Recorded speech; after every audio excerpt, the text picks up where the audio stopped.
Welcome to another review from the Four Corners of the Board with your host, Graeme Anderson. Hello everyone, this is Graeme from Four Corners of the Board. Today I'm going to be looking at the game Onitama, a simple little chess-like game that has a large depth of strategy for such a small little box. In this game, you are the master taking their students to the Shrine of Onitama for a martial arts competition, where you're going to battle it out against the other masters to see who is superior. Yeah, I know that sounds like a whole bunch of highfalutin stuff, but really it's a two-player abstract strategy game. So, how much game is in this little box? Well, why don't we head to the table, I'll show you how it's played, then we'll come back and I'll give you my final thoughts. So, here we have the game board set up for Onitama. Each player gets one master, and then they also get four student markers. The goal of the game is to either get your master from your square, and you'll notice that this is the red side because it's marked as red, and the blue side is marked as blue. So the goal of the game is to get your master over to your opponent's blue steps, or to capture your opponent's master, that is, take him off the board. So how do we do that? Well, Onitama is really made up with these movement cards. So each movement card is something different, and there's 16 of these in this game. To start with, what you're going to be doing is dealing 2 cards face up to each player and then 1 in the middle. So we deal 2 cards face up to each player.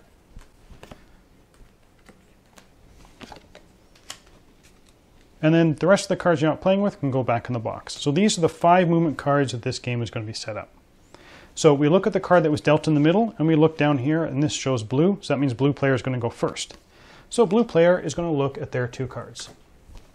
So they have either the tiger or the frog.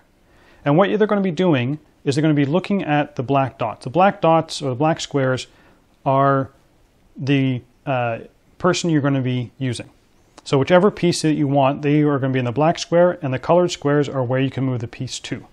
So if I look at this and kind of place it this way so I can line it up with the board, let's say I want to use the tiger, which allows me to move any one of my pieces forward 2 spaces or back 1 space. So I can move, let's say, this blue one 2 spaces forward. So I've used the tiger, so now I'm going to be placing this in the middle, and I'm going to be taking the one that was in the middle before. So now it's going to be red's turn. And red is going to do the same thing. They're going to look at their 2 cards. They're going to pick one of them to take. Let's say they pick the horse, and then move 1 space there. They're going to take the horse, and they're going to take the tiger back into their hand. So you can see this middle one is constantly changing. Whichever cards you use to move, you put it in the middle, and you take the one from the middle, therefore giving that card essentially over to your opponent.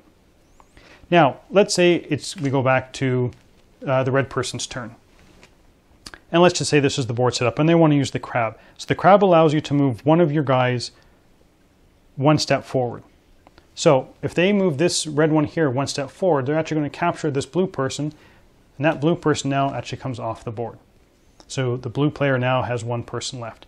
And that is, so that they would switch the card and take the horse. And that's essentially the whole game. You are trying to capture your opponent's master or get your master to the other person's steps. Once you've done that, you've won. So let's get back to the table and listen to my final thoughts. So, my final thoughts on Onitama. I was really surprised by Onitama. I've been playing chess for many, many years. I just don't play it much anymore because of the time it takes. Onitama gave me that same feeling chess does, but in a much condensed version. You're looking at maybe 15 to 20 minutes max. Now in chess, there's kind of a build-up, and then you're kind of trying to do the final parry and thrust of the game near the end of it. Onitama strips out that first part of the chess and really gets to the heart and the meat of chess. That parry and thrust, trying to get your final pieces into their final position so you can do the killing blow.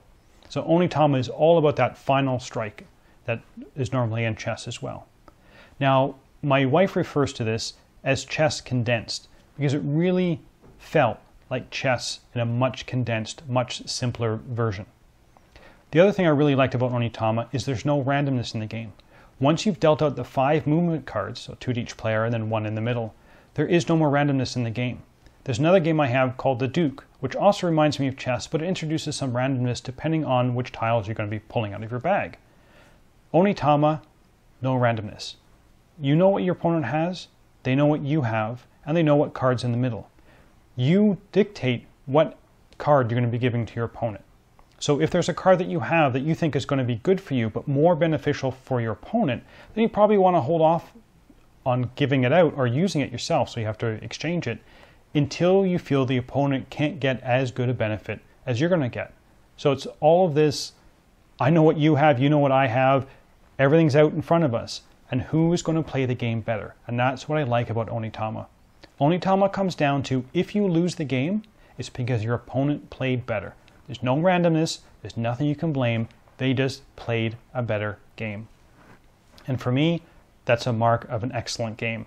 If I can walk away and, shake the hand of my opponent and say, well done, sir, or ma'am, you just beat me. There's nothing in the game that beat me, you as my opponent beat me. I really enjoy that in a game. I'm looking to give this game probably a good solid 8. It's not a game I'm going to be playing all the time, mainly because it's a 2-player abstract game. I enjoy the social aspect of gaming as well, so I like to play games with 3, 4, and 5 players. But this is definitely going on my shelf. This is definitely one I want to bring back to the table. This is an excellent game. Now, if you do not like 2-player strategy games or chess just turns you off, I'd say still give Onitama a try, but you probably want to try before you buy. If you enjoy chess, like I do, and you just don't have the time to play it, and you also like that kind of head-to-head combat and playing games against other people, Onitama is definitely one you should try out. Now, if you want to hear other opinions on the game, you can always listen to our podcast, Four Corners of the Board. It can be found on our website, fourcornersoftheboard.com, and just click on the podcast link, or you can check out other great podcasts on the Dice Tower Network at dicetowernetwork.com. Thank you, and thanks for watching.